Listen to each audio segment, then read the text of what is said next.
welcome. Hopefully we are going live. Yeah, looks like we're going live. If you're here, say hello in the comments so that we know that you can see us and that you can hear us all right. I'm Patrina and I look after all things marketing for the Association of Pet Dog Trainers. And this month we are running a month-long program of events all around how to train your dog, if you've got a particular breed of dog, what you should train them for, all kinds of things. Definitely tune in every night, pretty much at 6 o'clock. We're going to be bringing you a different APDT member that's going to be talking about their specialist subject. Not quite like Mastermind, but definitely deep dives into all things dog training. Tonight I'm going to be joined by Michelle Garvey. Hello, Michelle. Let's bring you in. Hi. Hi, good. So Michelle's going to be talking to us about a really, really important topic: how to choose a dog trainer and what to look for and what to expect in a dog trainer. So I'm going to hand over to you, Michelle, because I think you've got a fabulous introduction into yourself and how you came into dog training and all the kind of things that you do. So if you want to screen share. Brilliant. Thanks so much. Hopefully you can see my slides okay. Great. Okay, well, welcome. Thank you for having me. So we're going to talk today about what to expect from your dog trainer. My main reason for picking this topic is two reasons. The first one is that I've been that pet parent. I've been the person who has gone to training classes to trainers and I've been told to use things that I'm not comfortable with. I was told with my previous dog to use check chains, citronella sprays, rattle tins, and when I said I wasn't comfortable, the response I got back was basically tough, and if I didn't use these things, I'd be failing my dog. I didn't use them, and I found a different way, which is how I got into dog behaviour and training, because it just felt wrong that my broken rescue dog should be shouted at or treated harshly because she was struggling. It was that simple. The second reason is social media. At the moment, social media is kind of half it's amazing. There's some wonderful APD people who've got fantastic social media out there giving really great advice. Then there's the other half that are basically saying they're failing their dog if they don't do X, Y, Z that they absolutely have to do according to this trainer, when actually, is it right for that dog? Is it appropriate? And I think lots of people kind of beat themselves up trying to be the best pet parent they can, but don't know where to go. And I do think trying to find an appropriate dog trainer is a key element to that. And I tell all my clients, I was chucked out of 2 different dog training classes with my first dog, Ollie. So I've been there. I've been the person who was, getting bad advice and then saying, we can't help you. And at the time, so 20 years ago, there wasn't, much where else could go was a real problem and they couldn't help me. So it was a real challenge. So first of all, how do you find a dog trainer? The best way in most cases is recommendations, ideally from friends and family who know you and know the types of training you like to do and know your dog. It's worth chatting around and working out what works for you. You can also ask at local dog-friendly locations. So, for example, local to me, we have a joke. We have groups in the park at kind of like 8 o'clock, lunchtime, 5 o'clock, where they all meet up and have a chat and their dogs run around. That's a great place to go and find an appropriate dog trainer, and for ones that people that they've actually used them, not just I know Joe blogs. We've also got some really great social media and Facebook groups locally where they will give you honest advice about dog trainers and again be open to suggestions. Also, your vets, your groomer, your pet shops, they'll all have people they know, regularly work with and can recommend for your needs, because again every dog trainer is slightly different. You have to make sure it works for you. You also want to find a dog trainer who matches your ethos and ethics. So you have to make sure that you are comfortable with how they're handling their dog. I've had people that I've worked with as a pet parent, and I was not happy. Somebody scruffed my dog once. I took my dog and I walked out, and I never looked back. So you have to make sure that you're comfortable, and you can go watch classes and talk to them. Also, local pet charities will often have people they work with and can recommend. Our local Dogs Trust has a leaflet they give out to various people. And of course, we have associations like the APDT. So there's lots of benefits to associations. The first, and going there to look for a dog trainer.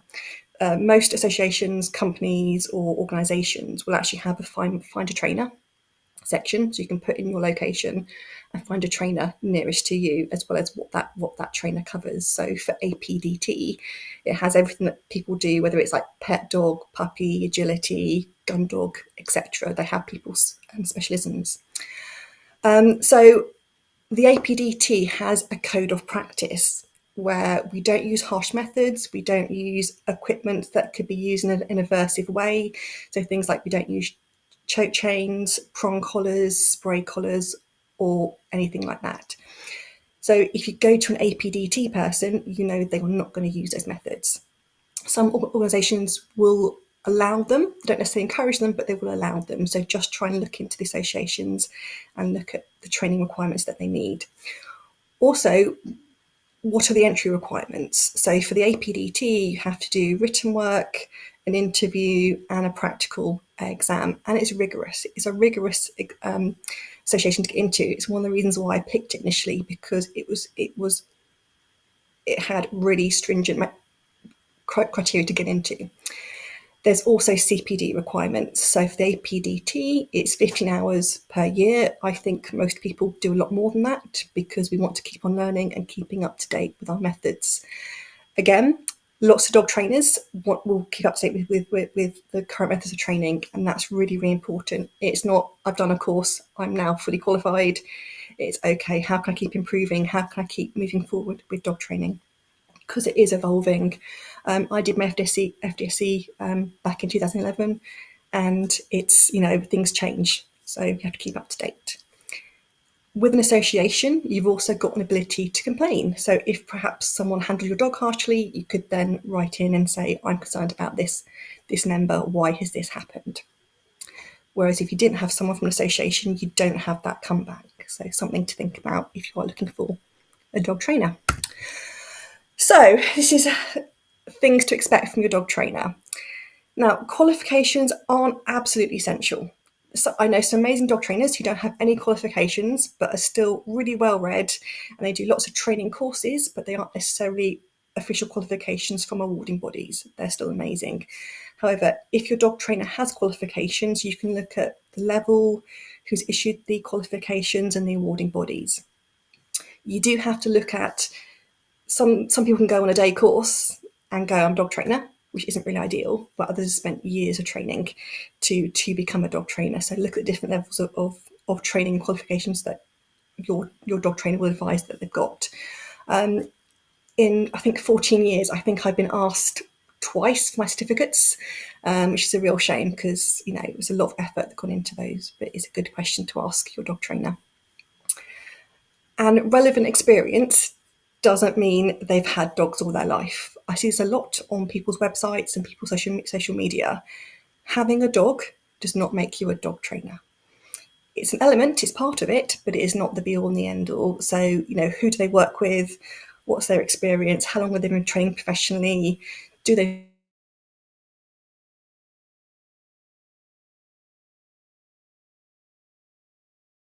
and how they work? So everyone has a slightly different way of doing it, and we need to work out, does it align with your needs? So some people are clicker trainers, some people, are gun dog trainers. It's just work out their methods and make sure that you're comfortable with them. It is very easy. People can portray sometimes a kind of, oh, I do positive reinforcement. And then when it comes down to it, they kind of slowly introduce other things that you're not necessarily comfortable with. I went to a house the other day and the previous trainer had given them a spray bottle to spray at the dog when the dog barked, which isn't something we'd recommend. And I think someone else is doing more information about that later on in the month. And look at their social media if they have social media. Again, not every dog trainer has social media. If they do, you're looking for, does it make you feel comfortable? Would you be happy with them handling your dog? Also watch out for them just showing the shiny lights, just showing, oh look, here's this 10-second video of the dog being perfect. Not as realistic. I quite like seeing videos where they go, well, this happened, it didn't quite work, we did this, we're now improving. We're looking for improvement rather than perfection. So just be aware of that. And you can also ask them what types of equipment they use. Do they recommend, harnesses? What type of leads? Those sorts of things. We've discussed that we've got concerns around prong collars, shock collars, those sorts of things. And the kind of rewards they use. I have a joke with my clients. If they do bring like food rewards, however big they are, they're too big. So tiny little bits of food I find was helpful, and what kind of toys they like. I've always got different toys with me, different food rewards, different things to play with for the dog to try and keep things as fun and exciting as possible. And ideally, your dog trainer should make it fun. It's really, really easy to get a little bit stern and a little bit, this should be happening with your dog. And actually that tends not to help. If you make it fun and interesting, play is magic. If you can get your dog playing, they're often then ready to learn and ready to engage. So I do think, a critical element of being a dog trainer is making it fun and interesting for people. Because if it isn't fun and interesting, they won't do it. And we need them to do it. We need them to train. We need them to make it fun. I want my clients to want to do the homework. The other thing you want to do is discuss your training aims. It is no good someone like me coming in and going, we should train a sit, a recall, and a loose lead walking, for example, and your dog isn't yet toilet trained or is mouthing your kids or isn't sleeping yet. So we need to actually make sure that we're meeting your needs in the training, and it's a two-way street of working out what you need. And it can vary from session to session. We often book a session to do something. I get there and they go, guess what's happened? Can we work on this now? And that's absolutely fine. Your dog trainer should also be able to fully explain how to train the particular behaviour you're working on and why it's important. A sit isn't just a sit. It's so much more. It's a safety behaviour. It's useful. It's a default behaviour.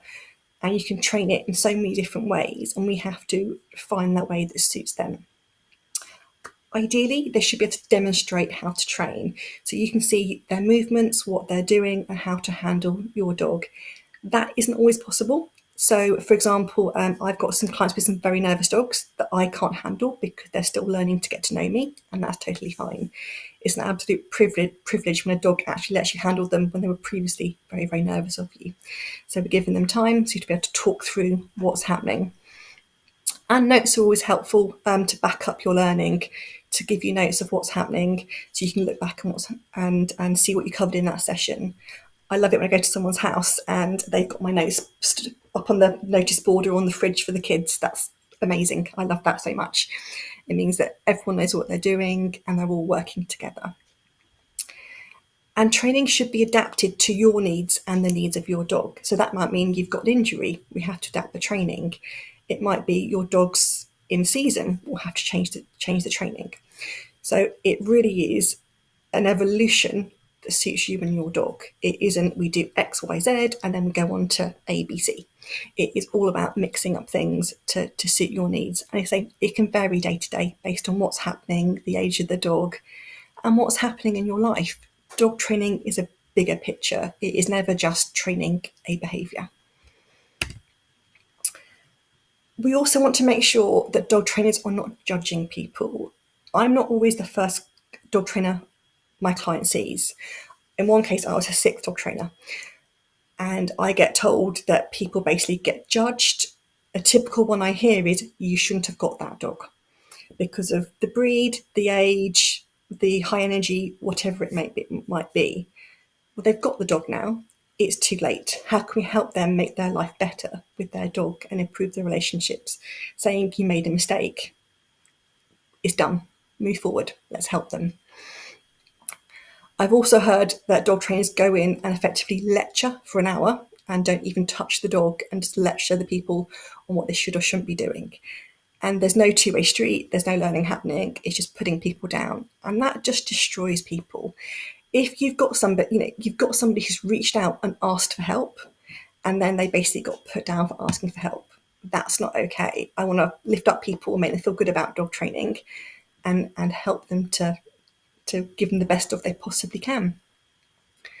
We do need to have realistic expectations though. So people often have these grand ideas and these visions of what they're going to do with their dog, and having an aim is important, and I like that, but it has to be realistic. You know, your puppy can't do agility immediately. Your puppy might not be able to do loosely walking immediately. It takes time, it takes practice, it has to be generalized. We have to, you know, work within the parameters of your ability and your dog's ability. So we do have to make sure people are realistic of what to expect.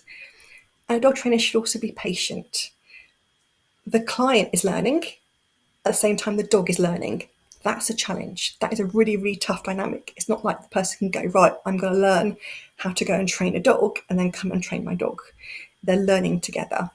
It reminds me of that, I think it was French Saunders did the skit with where the dog trainer says, oh, if they're really good, I might let them bring the dog next week. It's that sort of scenario of, you know, we have to make sure we're doing our best for our dog. I also believe dog trainers should make suggestions rather than demand things of people. So when I'm talking to my clients, I will say things like, have you tried? Shall we look at this? What do you think of this? I don't want them to feel like I'm telling them what they have to do. I want them to be able to say to me, I'm struggling with that. That's not making sense to me. I haven't got the coordination for that. Whatever their concern is, I want them to tell me what that concern is so I can help them and make it more appropriate for them. But it's quite tough when you're put in a situation where someone of perceived power or knowledge is telling you how to do something and you feel like you have to comply, but you know it isn't going to suit you. And I've been there. It's not fun. There's a lovely phrase in dog training where you make a training plan and then you plan to change it. So yes, have aims, have goals, write them all down, but you have to be flexible. You have to look at things and see what's happening. And a good dog trainer should be able to train things in lots of different ways. It is no good just going, you do it this way, end of story. There should be multiple different ways of training. And I'm always amazed when you see other dog trainers and how they train something and you go, I'd never have thought of that. That's amazing. That's really, really fantastic. And same for some of my students when I lecture, they have amazing ideas. And I often say I learn as much from them as they learn from me. It's amazing what they come up with and things you're like, amazing. I'll put that in the bank and I'll use that another day for someone who's struggling. So that's really, really useful. Dog trainers should also be supportive and caring. I often joke a lot of the time, we go and have a chat with the client and we sort of say, we have a chat, how's everything going? And sometimes people need to know that it's tough. It's tough having a dog. It's tough and you're not on your own. My typical client is someone who feels like they're not doing enough and they're doing something wrong. And in actual fact, they're doing a lot more than an average person. They are trying their absolute hardest, but unfortunately, the input they're putting in isn't coming out just yet. They need to work on it a little bit longer to see the output with the dog and what they're doing. So we do need to sometimes give them a hug and let them have a cry and get frustrated and get upset. It's natural, it's normal, particularly for the puppies at different development stages, or if you've got a rescue dog. Very often a rescue dog, they come home, they're all quiet, you think you've got the perfect dog. And then, 3 months down the road, they're being challenging because they feel safe. And then suddenly they're shocked and they feel like they've failed or they've done something wrong. And they haven't. And that is a really frequent question I get is, what have I done wrong? It's like, you haven't done anything wrong. You're just working with an animal, a sentient being who has emotions and feelings that we have to adapt to. Dog trainers should also avoid using too much jargon. It is no good me bamboozling somebody with loads of science talk and generally making them feel like they don't know what's happening. And they're thinking like, what did she say? Why did she say that? What does that mean? It's not fair. And a lot of the time, they're not interested. They want to know how to fix their problem. And they don't really care about the science behind it. They just want to know how to do it. That's fine. Some are really interested. I'm definitely seeing more and more people who are doing a lot more reading, watching a lot more social media on dog training. And it's kind of lovely. Then you can have a kind of conversation about, well, I saw this and I tried this and this didn't work. And I'm like, oh, okay, can you show me? And I can get, okay, move your hand higher, move it lower, slow it down. And then they're often almost right. They just need a little bit of tweaking. And that's really nice. We should also be able to break training into manageable sections. Very, very often, again, I generally see people who are focusing on that end goal, and the end goal might mean we have to do some play first. We might have to do some basic training. We might have to kind of relook at what we're doing before we get to that particular situation. If you're doing predatory chase, we have to look at the basics first. Look at, is that solid? Is that moving forward? And then we can move forward. We can't just go straight into doing high level training. We have to make sure we've got the basics and foundations in place and everyone understands them.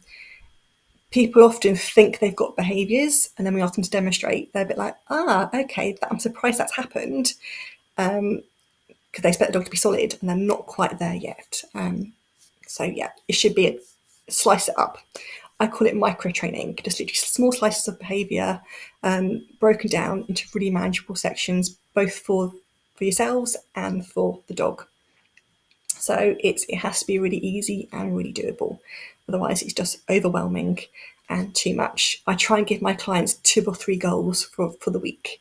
And they could be play a game, improve a behaviour, take the dog somewhere else, for example, to get them used to a different environment. But they're small, manageable goals. I'm not trying to overwhelm people or make them feel it's all too much. I also regularly say to my clients, train 1 minute at a time. So you might do 1 minute training when the kettle's boiling. You might have the kids putting their shoes on, 1 minute training when they're putting their shoes on. So make it fit into your lifestyle. It's more about being consistent than doing lots and lots of training for a family pet. And safety is a priority. Keeping everyone safe is absolutely critical. We're not just going to let a dog off the lead and hope they come back. We're going to use long lines, harnesses, make sure everyone's safe, pick a safe, quiet area. Like, I have particular fields near me that I know where the exits are. I know it's a 5-minute run to a car. So I know what's safest for the dog as well as the client and also the public. So to make sure it's as safe as possible. Even, getting in and out of the car in the car park, I want to talk people through what a procedure to make sure they're safe. When I meet somebody, I might arrange to meet them outside the house if I have to. We might go for a quick walk if I go back inside the house. If the dog's struggling with people coming into the home, so this is where talking to yourselves is really, really important, and making sure we know what's happening. And we also want to issue guidance on how to progress training. Lots of people kind of get stuck at a certain level, like maybe a 10-second sit or a 5-second down or whatever it might be, and they don't kind of expand. They go, oh, the no sit. Well, it's so much more than that. Can they do it at 40 foot away behind you? Can they do it with distractions? So we have to try and look at how we can keep improving behaviour. Again, if they're having fun, it's not a problem. It should be worth doing. I encourage my clients to, every single walk, do a little bit of training, even if it's sitting on the bench and watching the world go by while you're doing a sit. You can do a weight at a style, make it fun. Okay, so this is the hard bit now. This is what a dog trainer will expect from you. So you need to be ready and willing to train, and that isn't always easy. I fully appreciate lives are busy. You're busy, you might have the kids with you, you might have just come straight from work, you might not be in the right frame of mind. So if you can, try and switch off and be ready to train, and that might look like bringing a notepad, making sure you've got the correct rewards and equipment with you for your dog. I mean, typically I have loads of spare things and spare harnesses and spare leads if things do go wrong. It's not the end of the world, but we need your mindset there. That might look like you're turning off the TV if I'm in your home, or turning the radio off, or turning your phone on silent if it's safe to do so. So it really is that focusing on what's ever happening, and not too much looking around. We're there to train with the dog. It can be hard to train, and that's why, and be focused for, like, for example, I do an hour one-to-one. So you might have a little bit of training or a bit of a warm-up, bit of training, a play session, a bit more training, another play session, training, and then like a one at the end. So we're trying to break it up into manageable chunks, as we mentioned earlier. And it's really important that you're able to ask questions and ask for clarification. Because again, it might make sense 1 minute, then you think about it, and then you go, actually, I didn't understand what was said there. Or can you show me that again? Not a problem.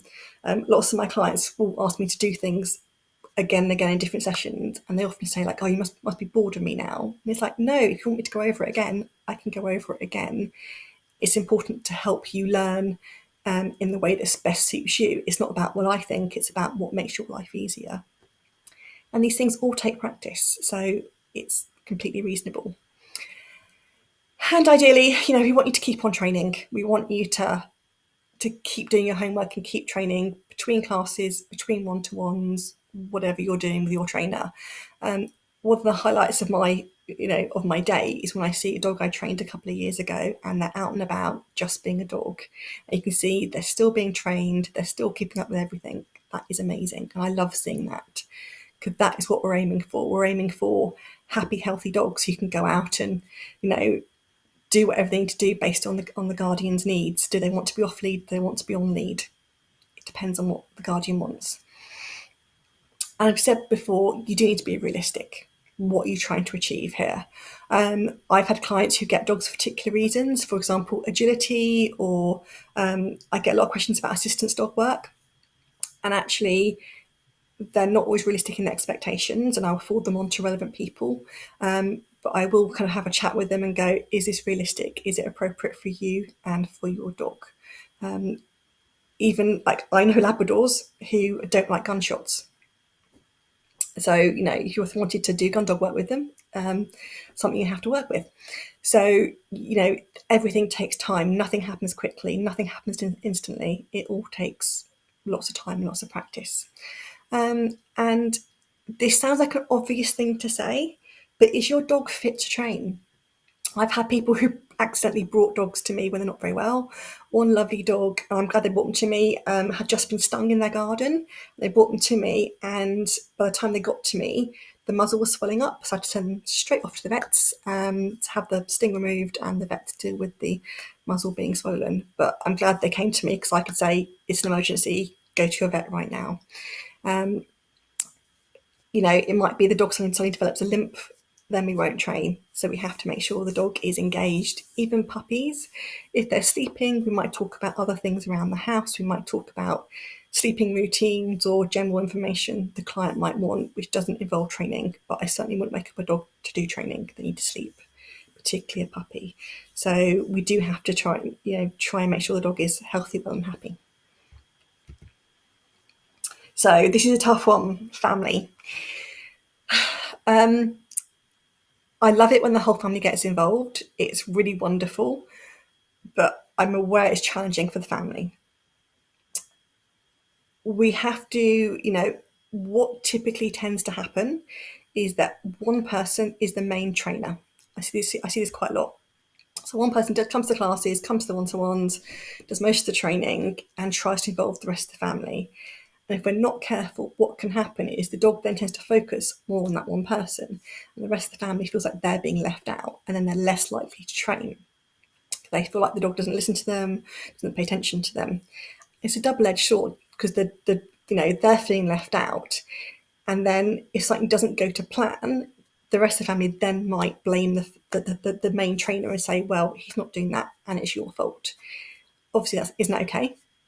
So we do want to make sure that we're trying to get everyone involved based on their age and their ability and how much they're around. Even getting friends over, if you've got regular friends who come to the house to visit, get them involved in training, get them to help you. That's brilliant. Or if they're going to stay with them for holidays, get them involved.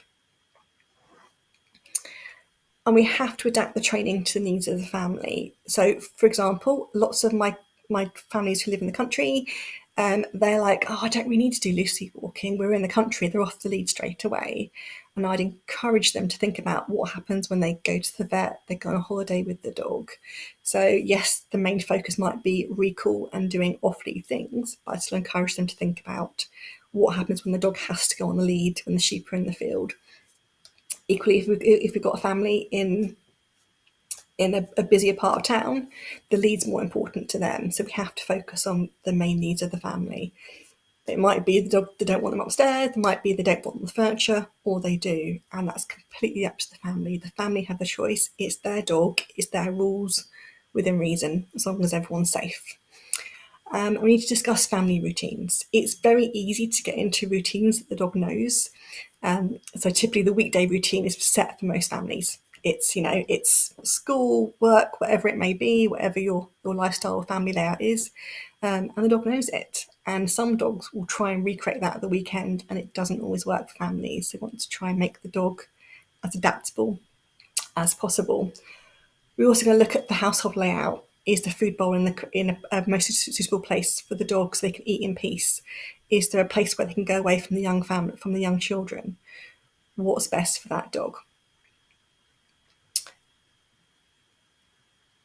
It's really interesting that you can often see very clear relationships with the dog. Like one person's often the play person, one person's the cuddler, one person's the feeder, one person's the walker, for example.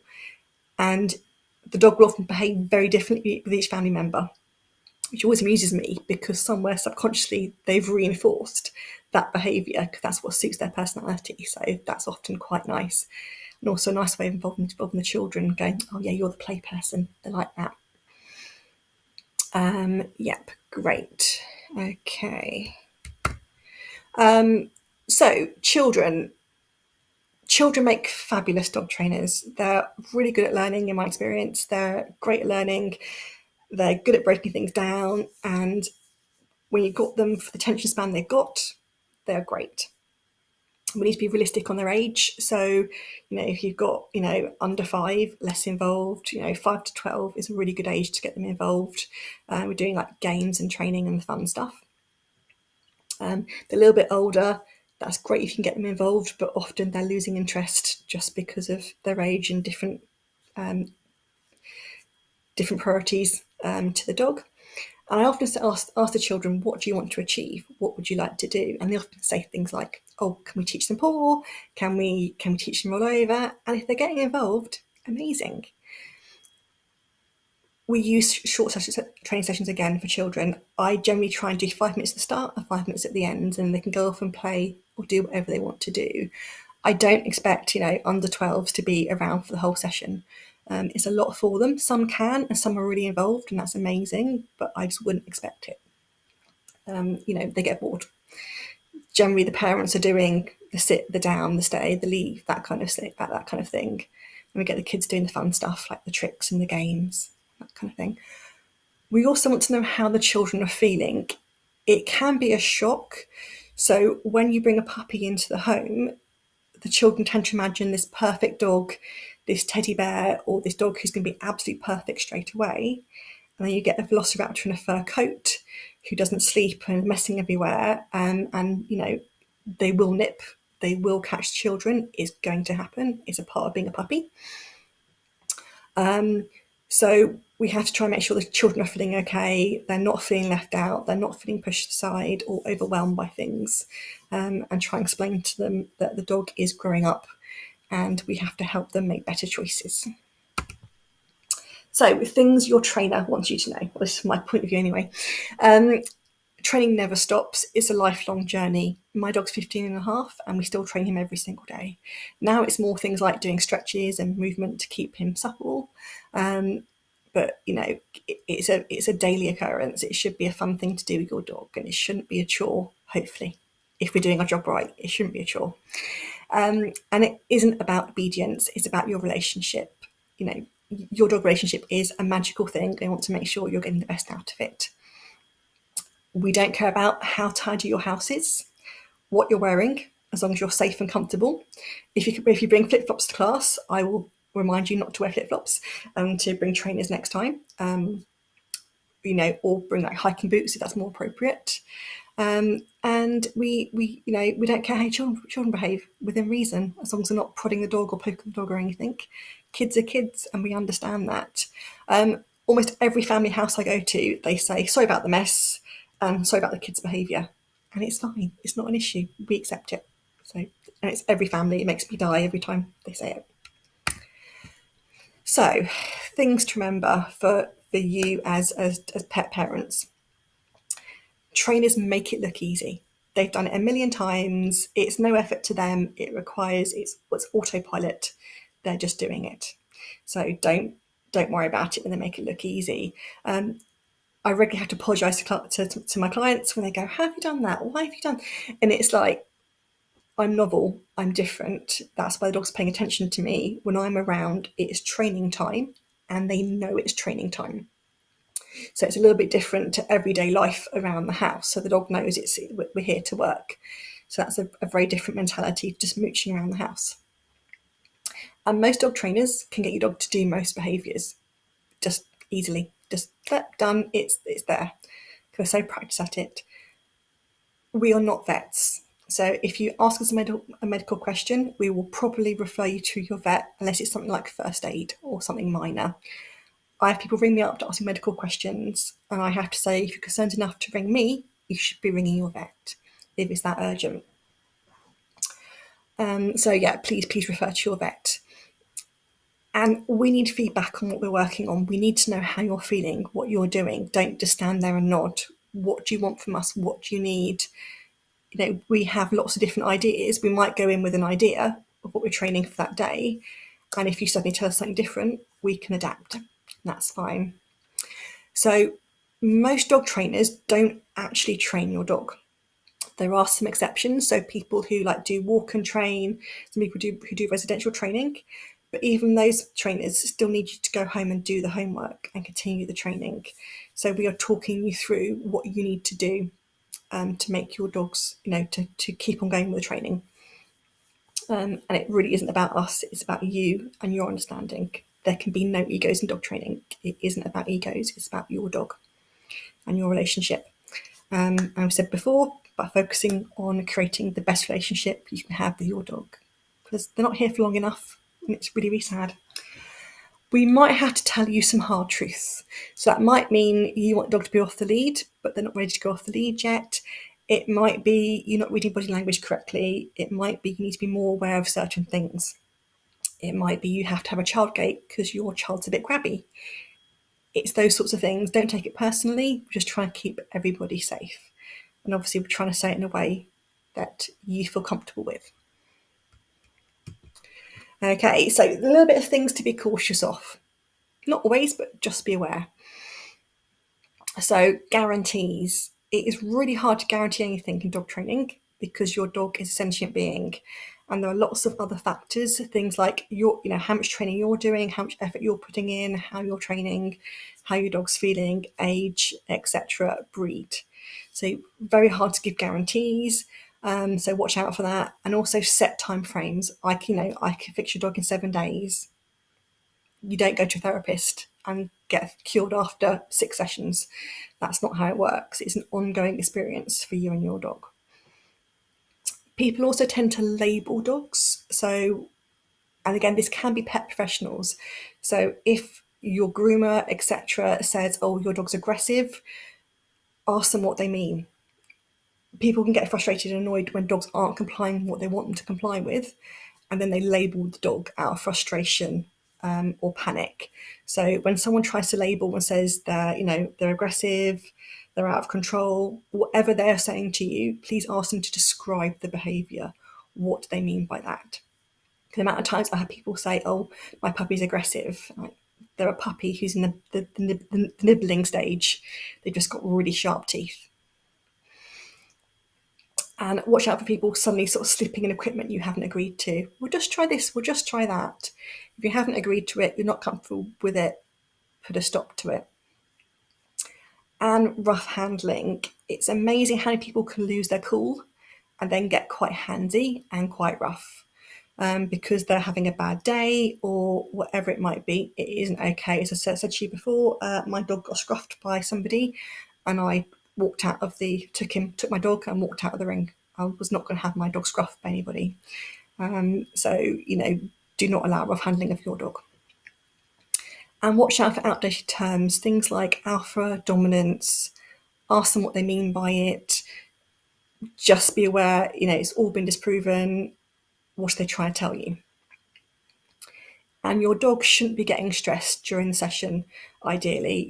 If they go over threshold where they get stressed or anxious or they're being reactive, we have to look at what's happening. You don't want a situation where they're being intentionally put over threshold or being put under pressure to then react, to then be corrected. That is not okay. We should be working below threshold where the dog can learn effectively and understand what's happening. And once they're over a threshold, the learning diminishes so quickly. And some people are not great at reading dog body language. They will keep on going. They will commit to touching your dog or petting their dog or doing something to your dog even when they're being warned. And then the dog then might lash out, nip, that kind of thing. If your dog says no or is looking uncomfortable, we need to respect that, give them space and try a different way. Obviously, there are exceptions when it's a medical emergency, but you shouldn't be putting your dog under stress just for the sake of training. And social media. It's pretty, it's shiny a lot of the time. Is it real? Possibly not. So, just look for what's happening afterwards. Does the behaviour keep on happening? Is it consistent, or was it a lucky shot? I did an advert. I was a dog handler for an advert a couple of months ago, and it took us all morning to get a 3-second shot. We did 18 takes, so that was for 3 seconds. So just be aware of social media. It's easy to get sucked into, they're so clever, they've done this, but how? Why? Well, they've done it 20 times in a row, and then one time they got the good shot. Okay, so that's the question. So I'm just going to stop sharing.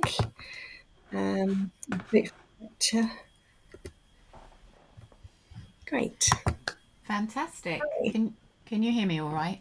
I can, yes. Perfect. I'm really sorry, everyone. There was a bit of an echo at the beginning because I forgot to put my earphones in, but they're in now. That was brilliant, Michelle. Thank you so much. We talked before we came on air about all the horrible things that we did to dogs very, very early on, and how we ended up becoming dog trainers because we maybe were a bit harsh with our dogs because somebody told us to do it to our dogs. And I don't know if we weren't brave enough, or we just thought, you know more than me, you must be doing the right thing. I think you probably see this quite a bit. I think there's a human desire to punish, and we often think of dogs as being like small children, and small children can understand consequences in a more verbal way than dogs that can't actually understand English. So we treat them in that kind of small child way, and I think it does them a great disservice. So yes, yeah. No. Have we got any comments?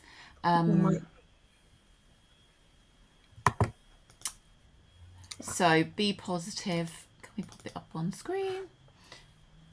So we've got another dog trainer. Brilliant. Love this, but need to leave to take a class. Right. That was really good. Denise said, oops. Thank you, Michelle. Peek over the comment. Can you read it? It's so hard it's so hard for owners to know what's right or wrong when social media is so out there. Yeah, I think we see that a lot, don't we? It's very frustrating. I get told off. There are certain programs I watch on TV. I get told off for watching them because I get very angry and very stressed about what I'm seeing on TV. I have like a visceral reaction to some of them. I'm like, please don't do that. You're going to get bitten. And So I'm a professional dog walker and get asked about recommending trainers' behaviours quite a lot. Yeah. This has given me some really good pointers to give out to customers. Brilliant. Excellent. Well, that's what we've set these up for, so that we can have people that are also in the professional, that are dog professionals, to know, how do I recommend a dog trainer? You probably get it with vets and vet nurses all the time. They don't really know who they should recommend to. Do you find that? I do actually work closely with a couple of vets in the area, and it's really interesting because I find they're amazingly honest. They go, we don't know, tell us. Like, I do some training for vets as well, and they're so sweet. Like, I go in really cautiously going, do you know this already? I don't want to bore you. And they're like, no, back to basics, help us out here. And some vet nurses are amazing. Some vet nurses are going above and beyond to learn new things and to improve their skill, which is amazing. I know one of the vets, they do like reactive dog sessions where they go in with the vet nurse, they get used to the environment, and it's just amazing. Oh, brilliant. Let me just see if we've got any other comments. Just lots of thank yous, lots of lovely reacts. Yeah, really good. Have we got any questions? Does anyone have any questions for Michelle? You can always message me or email me, essentially Paws, if you want to ask me any questions offline, not a problem. Yeah, I'm just going to check the comments on here just to make sure that we're not missing any. And that was a really good presentation. I think that's given people a really good understanding of how to choose a dog trainer and what they should look for. And of course, we want people to choose APDT trainers because we feel that we've got the most rigorous assessment process, both theoretical and in practice. You know, our assessment process is 3 parts. And certainly when I started out, and probably when you started out, the APDT was the gold standard of I've got to do this, you know, so... yeah, it was so stressful, but it was worth it. So stressful. Thank you. I can 100% relate to being the family member that gets blamed when the dog's not performing the correct behaviour. Thank you, Michelle. Excellent presentation. Let me just bring these up on screen. Sandy said, just reminded me I need to train every day. I really liked what you said, Michelle, when you said, when I go and see a client, I want them to do 3 things that week, and it might be take my dog somewhere new, or it might be this, or it might be that. And it really reminded me of how we treat personal trainers. So if I was to employ a personal trainer and say, I want to get fit, they wouldn't say to me, 6 weeks will have you fit. They'll be like, you need to book me for the next 6 months. And I think people don't quite understand that with dogs, that it actually does take a long time. It does. But I definitely feel like there's been clients are evolving, and I feel like people are getting more and more knowledgeable, which I just love. I love it when we can have a chat and they go, I read this and I thought about this. I'm like, yes, you know, and I often recommend books to people and I'm like, brilliant, you're interested. So we have got a question I'll bring up on screen. Does it take longer to train a dog with only positive training, no corrections or aversives? Maybe I'll let you answer that one if you want to, Michelle. Really interesting. There's just been a study by China, Mills and somebody else from 2020 showing that actually it isn't any... it was based on e-collars, and basically what they were saying is that the positive methods were actually faster and there was less risk. So when we're using aversives, the biggest problem with aversives is getting the level correct. So in theory, if you were to use positive punishment, if you were to use it effectively, you might use it once and the dog will go, okay, that wasn't appropriate, I won't do that again. But reality is trying to get that level correct for a dog is incredibly difficult. So my first dog, who was a dog who got me into training, she had almost no perception of being hit or being injured. She just like, whatever. My other dog, Murphy, would be like, if you tread too close to me, I'll yelp.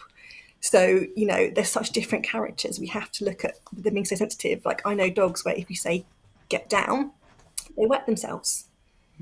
So, you know, the word down has become an aversive to them because of their previous history. So we just don't know. It's just such a risk, and I don't think it's worth it. So those studies are showing it's as fast, if not faster, to do positive reinforcement. And there are studies out there I can find and share for you. Yeah, we always kind of post things like that on the page, and I think from an ethical standpoint, you really have to look at why are we training the dog to do this, and is it fair that we're not considering their emotions and how they feel about things? And if it's not fair that we're not considering it, then punishment has absolutely no place. And don't forget, if you train a dog with positive reinforcement, if you don't give them that treat, that can be quite punishing.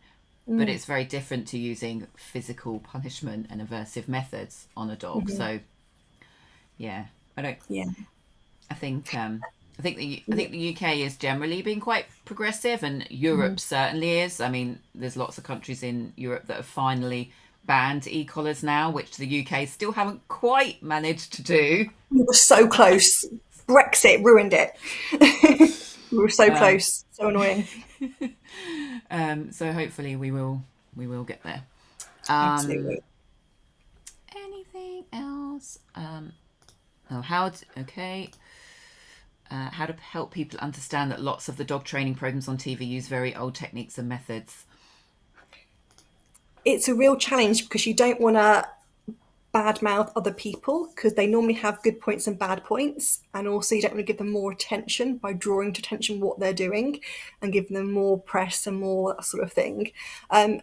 I know from my point of view, and I think we discussed this before, but basically I think like the people like the APDT, we need to start flooding social media and flooding these things with positive reinforcement. And I know programs that I recommend for people to watch is the Chirag Patel's Cats and Dogs at War. That was amazing. And Victoria Stilwell's newer programs.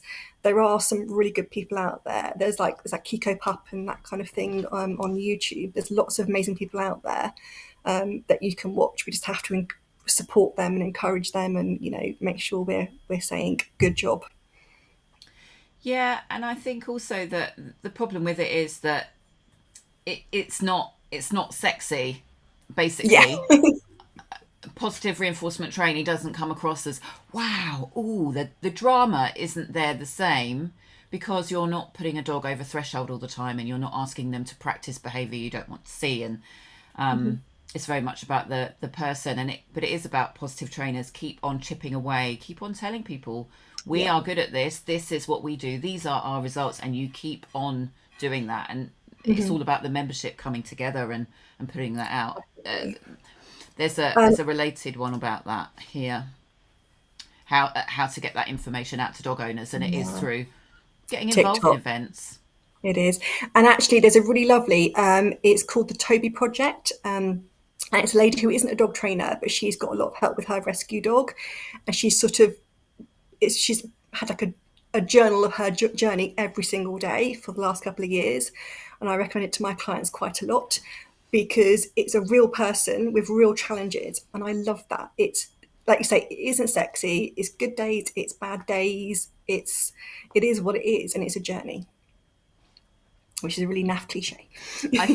I think I know the Instagram account you mean. I think I've seen some of her stuff, because she does go quite into the science and the detail of it, but always coming from I'm a dog owner and I'm doing this to help my dog, not I'm a dog trainer trying to tell you anything. It's just, I think she's a physiotherapist or something quite technical, so she's got a technical mind.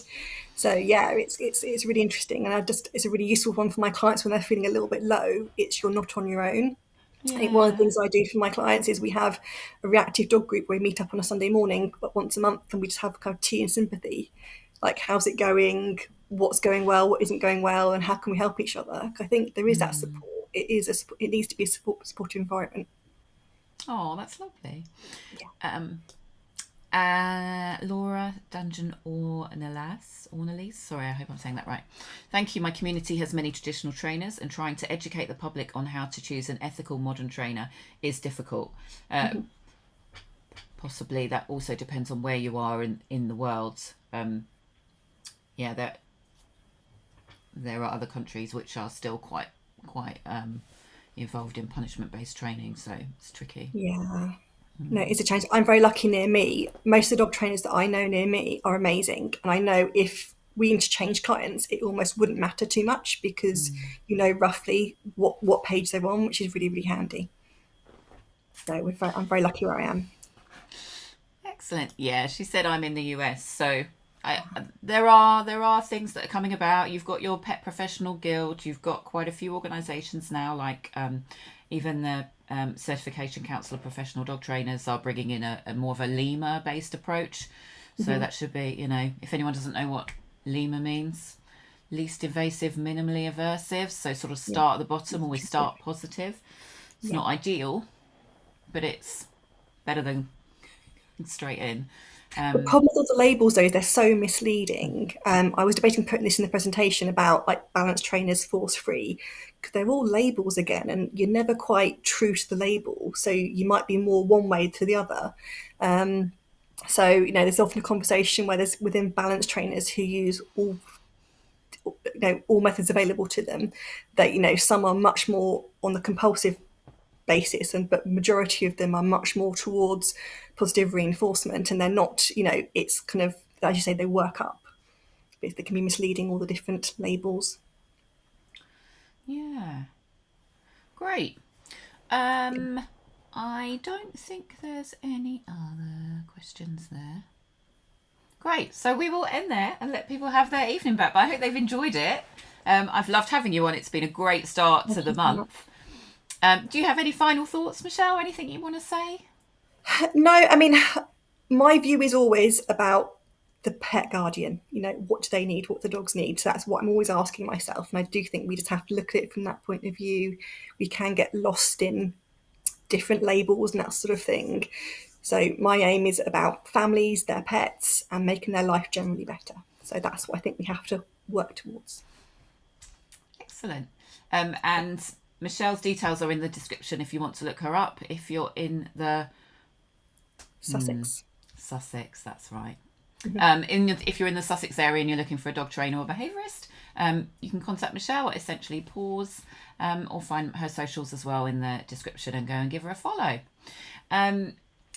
Tomorrow night we are being joined by Louise Bater. Louise is also a dog trainer and behaviourist, and she's going to be talking to us about the joy of positive reinforcement training. So going a bit more in depth into the why we train positive, how to train positive, why positive reinforcement training is the best, why positive training is not permissive, and we don't just let our dogs run wild. Well, I'm speaking for myself here, but doesn't mean that you allow your dog to do absolutely everything they want and be like a wildling in your house. So come back and join us tomorrow at 6 and we'll have Louise talking about that. Great. Thanks so much. Thanks. Okay. Bye. Bye.